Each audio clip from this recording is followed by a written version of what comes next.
This is from the Consultative Group on International Agricultural Research, not kind of a gray establishment kind of group. Everything that is in the yellow crosshatch area is places where we could grow, and sometimes do grow wheat now. The blue crosshatch area are places where the only places they project will be able to grow wheat in the year 2050, given the desiccation of mid-continent areas.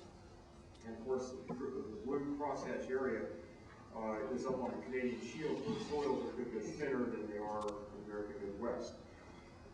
This is the kind of thing that, if you pay attention to climate science, you see rather frequently. Arctic ice melting.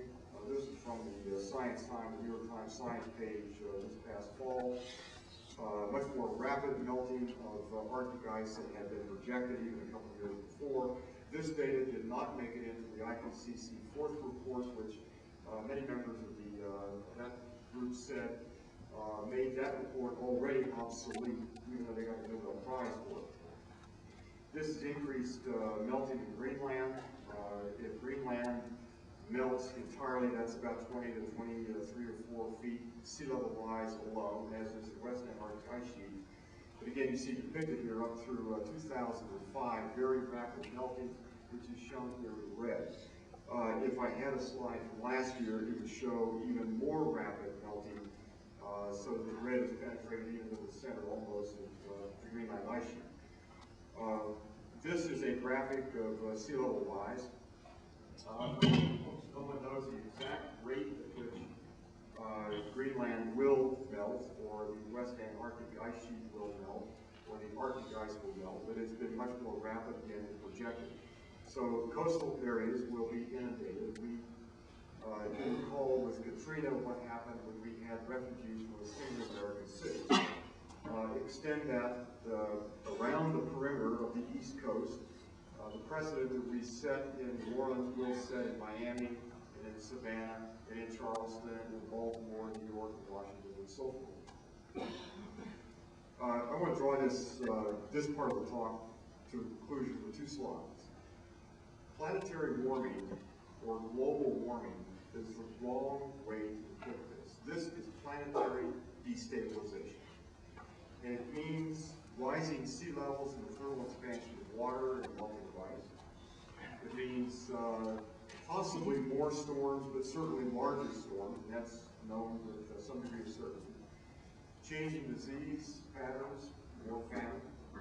Drought and heat waves become much more likely, particularly in mid-continent areas.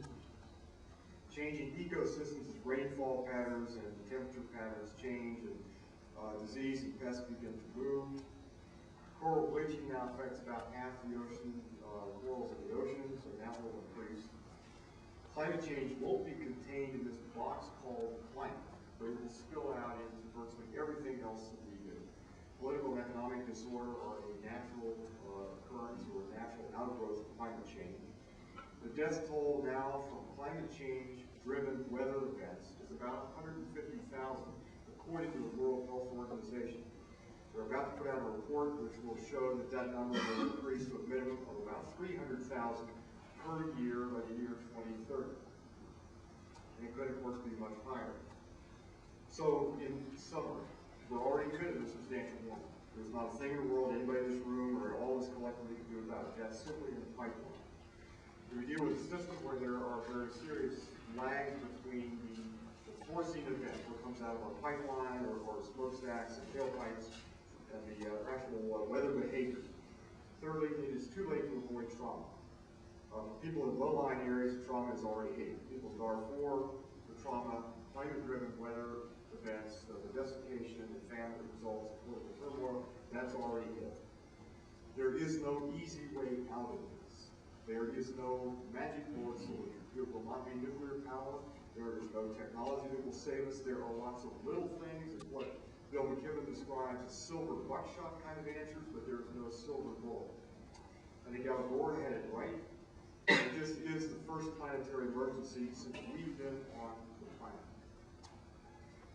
Angela Merkel, the German Chancellor, describes what we'll have to do in this country. Your emission of heat-trapping gases of mine run about 22 tons CO2 equivalent per person per year. We'll have to drop that back, if you look at simply the big numbers, to about 2 tons per person per year. That's a 90% reduction. The interesting part about this slide is that this really depicts what the international politics will be like over the course of the next 10, 20, 30, 40 years. Until we strike this bargain, and you'll note that military power doesn't have anything to do with this. Economic power doesn't have anything to do with this, because less developed countries, China alone, could tip the balance into a climate disaster. This could be alone the thing that trips runaway climate change that we won't like at all. So we'll have to come to some kind of global agreement about climate change and what we do about it. Now the bargain is going to be, they will let us survive, we will survive, but we're going to have to give them equity. And you think about this, it has nothing to do with the size of our armed forces, that's simply irrelevant. Or the size of our economy, that at some point becomes a liability, not an asset. What do we do about it?